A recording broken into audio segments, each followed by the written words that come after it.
Hey loves, welcome. We're here to share loving vibrations and to encourage oneness. We shall deeply discuss about frequency, quantum physics, loving vibrations, energy, law of attraction. We hope you will share the love and spread it too.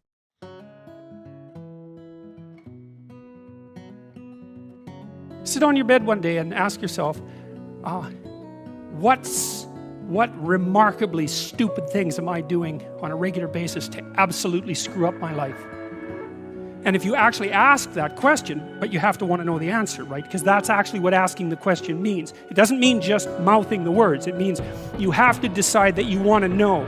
There's no better pathway to self-realization and the ennoblement of being than to posit the highest good that you can conceive of and commit yourself to it. Do you really have anything better to do? And if you don't, well, why would you do anything else? If you orient yourself properly and then pay attention to what you do every day, that works. I actually think that that's in accordance with what we have come to understand about human perception, because what happens is that the world shifts itself around your aim. Because you're a creature that has an aim. You look at a point and you move towards it. It's built right into you. And so you have an aim. Well, let's say your aim is the highest possible aim. Well then, so that sets up the world around you. It organizes all of your perceptions. It organizes what you see and you don't see. It organizes your emotions and your motivations. So you organize yourself around that aim, and then what happens is the day manifests itself as a set of challenges and problems, and if you solve them properly, then you stay on the pathway towards that aim. And you can concentrate on the day, and so that way you get to have your cake and eat it too, because you can point into the distance, the far distance, and you can live in the day. If everything that you're doing every day is related to the highest possible aim that you can conceptualize, well, that's the very definition of the meaning that would sustain you in your life. People's lives aren't what they would like them to be. And so then you ask, why? Well, forget about tragedy and catastrophe, because that's self-evident, and we're not going to discuss that. Although the degree to which you bring about your own tragedy is always indeterminate. But I would never say that every terrible thing that is visited on a person is something they deserved. I think that that's a very dangerous presupposition, especially because everyone gets sick and everyone dies. But one of the main reasons that people don't get what they want is because they don't actually figure out what it is. And the probability that you're going to get what would be good for you, let's say, which would even be better than what you want, right? Because you might be wrong about what you want easily. But maybe you could get what would really be good for you. Well, why don't you? Well, because you don't try. You can't have everything. You can have what would be good for you, but you have to figure out what it is, and then you have to aim at it. You may formulate an idea about what would be good for you, and then you take 10 steps towards that, and you find out that your formulation was a bit off, and so you have to reformulate your goal. So you're kind of going like this as you move towards the goal. But a huge part of the reason that people fail is because they don't ever set up the criteria for success. And so, since success is a very narrow line and very unlikely, the probability that you're going to stumble on it randomly is zero. And so there's a proposition here, and the proposition is, if you actually want something, you can have it. Now the question then would be, well, what do you mean by actually want? And the answer is that you reorient your life in every possible way to make the probability that that will occur as certain as possible. You don't get everything, but maybe you can have what you need. And maybe all you have to do to get it is ask. But the asking isn't a whim or today's wish. It's like you have to be deadly serious about it. You have to think, okay, like I'm taking stock of myself. And if I was going to live properly in the world and I was going to set myself up such that being would justify itself in my estimation, and I don't mean as a harsh judge, exactly what is it that I would aim at? What do you say to those viewers that don't pursue their dreams and are locked in their careers because they are too afraid to take risks and pursue something meaningful? Well, the first thing I would say is, well, you should be afraid of taking risks and pursuing something meaningful. but you should be more afraid of staying where you are if it's making you miserable. It's like the first thing you want to do is dispense with the idea that you get to have any permanent security outside of your ability to contend and adapt. It's the same issue with children. It's like you're paying a price by sitting there being miserable. You might say, well, the devil I know is better than the one I don't. It's like, don't be so sure of that. The clock is ticking. Yeah, and if you're miserable in your job now and you change nothing, in 5 years you'll be much more miserable and you'll be a lot older. If you need to change your job too, let's say you have a family and children and a mortgage, you have responsibilities. You've already picked up those responsibilities. You don't just get to walk away scot-free and say, well, I don't like my job, I quit. That's no strategy. But what you might have to do is you think, well, this job is killing my soul. All right, so what do I have to do about that? Well, I have to look for another job. Well, no one wants to hire me. It's like, okay, maybe you need to educate yourself more. Maybe you need to update your curriculum vitae, your resume. Maybe you need to overcome your fear of being interviewed. Maybe you need to sharpen your social skills. Like, you have to think about these things strategically. If you're going to switch careers, you have to do it like an intelligent, responsible person. The first thing that you want to do is figure out, imagine you were taking care of yourself, like you were someone you cared for, which is rule number 2, by the way, essentially. Then you should figure out, well, if you could have what you needed and wanted, what would it be? What sort of friends would you have? What would your family relationships look like? How would you conduct yourself with your children? How would you educate yourself? You need to think through how it is that your life could be properly arranged if you had that ability. And then you can aim at that. A lot of you are going to find yourself embedded in bureaucracies. And and there's that for better or for worse. And one of the things that is going to happen to you is that people are going to ask you to do stupid and ridiculous things.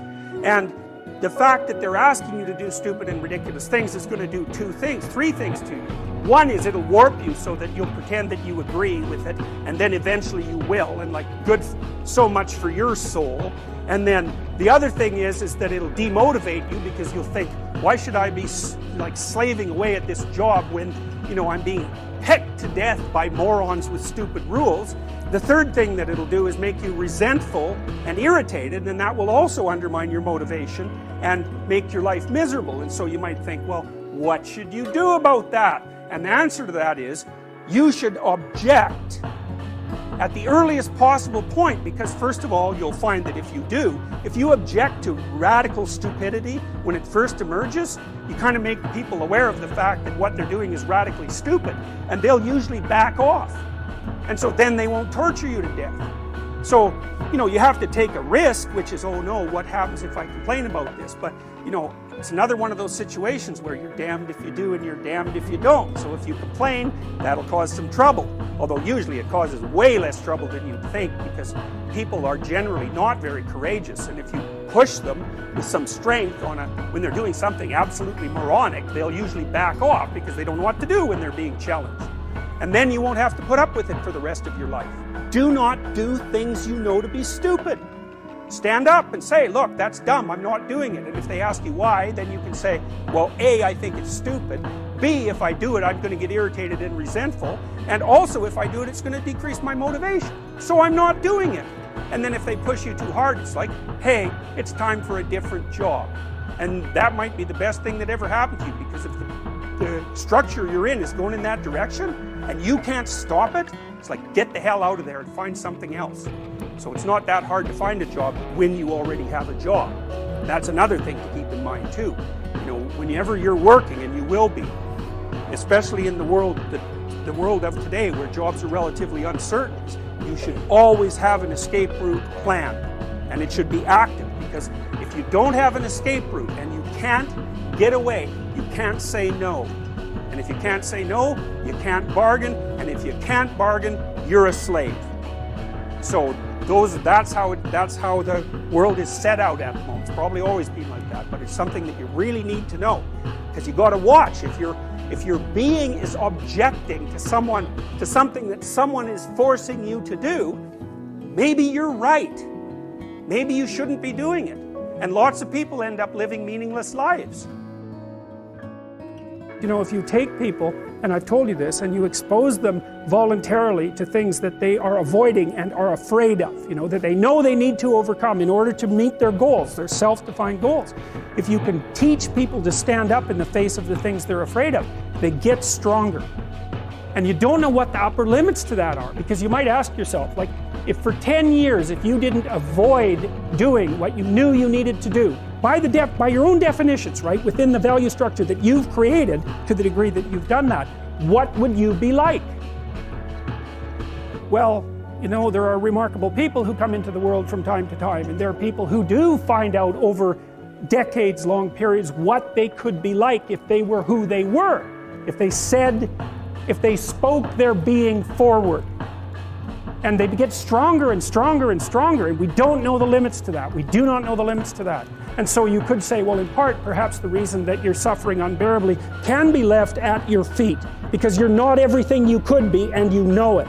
And of course, that's a terrible thing to admit, and it's a terrible thing to consider, but there's real promise in it, right? Because it means that perhaps there's another way that you could look at the world, and another way that you could act in the world. So what it would reflect back to you would be much better than what it reflects back to you now. My experience is with people that we're probably running at about 51% of our capacity. You can think about this yourselves, how many hours a day you waste, or how many hours a week you waste. And the classic answer is something like 4 to 6 hours a day. Inefficient studying, watching things on YouTube that not only do you not want to watch, that you don't even care about, that make you feel horrible about watching after you're done. That's probably 4 hours right there. You think, well, that's 25 hours a week, it's 100 hours a month, that's 2.5 full work weeks, it's half a year of work weeks per year. And if your time is worth $20 an hour, which is a radical underestimate, it's probably more like 50 if you think about it in terms of deferred wages. If you're wasting 20 hours a week, you're wasting $50,000 a year. And you are doing that right now. And it's because you're young, wasting $50,000 a year is a way bigger catastrophe than it would be for me to waste it, because I'm not going to last nearly as long. And so if your life isn't everything it could be, you could ask yourself, well, what would happen if you just stopped wasting the opportunities that are in front of you? You'd be, who knows how much more efficient? 10 times more efficient, 20 times more efficient. That's the Pareto distribution. You have no idea how efficient people get. It's off the charts. Well, and if we all got our act together collectively and stopped making things worse, because that's another thing people do all the time. Not only do they not do what they should to make things better, they actively attempt to make things worse because they're spiteful or resentful or arrogant or deceitful or homicidal or genocidal, or all of those things all bundled together in an absolutely pathological package. If people stop really, really trying just to make things worse, we have no idea how much better they would get just because of that. So there's this weird dynamic that's part of the existential system of ideas between human vulnerability, social judgment, both of which are major causes of suffering, and the failure of individuals to adopt the responsibility that they know they should adopt. And that's the thing that's interesting too, is that, there's this idea that people have a conscience. And you know what the conscience is. It's this feeling or voice you have in your head just before you do something that you know is stupid, telling you that probably you shouldn't do that stupid thing. You don't have to listen to it, strangely enough. But you go ahead and do it anyways, and then, of course, exactly what the conscience told you was going to happen inevitably happens, so that you feel even stupider about it than you would if it happened by accident. Because you know, I knew this was going to happen, I got a warning it was going to happen, and I went and did it anyways. And the funny thing too is that conscience operates within people, and we really don't understand what the hell that is. So you might say, well, what would happen if you abided by your conscience for 5 years or for 10 years? What sort of position might you be in? What sort of family might you have? What sort of relationship might you be able to forge? And you can be bloody sure that a relationship that's forged on the basis of who you actually are is going to be a lot stronger and more welcome than one that's forged on the basis of who you aren't. Now, of course, that means that the person you're with has to deal with the full force of you in all your ability and your catastrophe, and that's a very, very difficult thing to negotiate. But if you do negotiate it, well, at least you have somewhere solid to stand, and you have somewhere to live, you have a real life, and it's a great basis upon which to bring children into the world, for example, because you can have an actual relationship with them instead of torturing them half to death, which is what happens in a tremendously large minority of cases.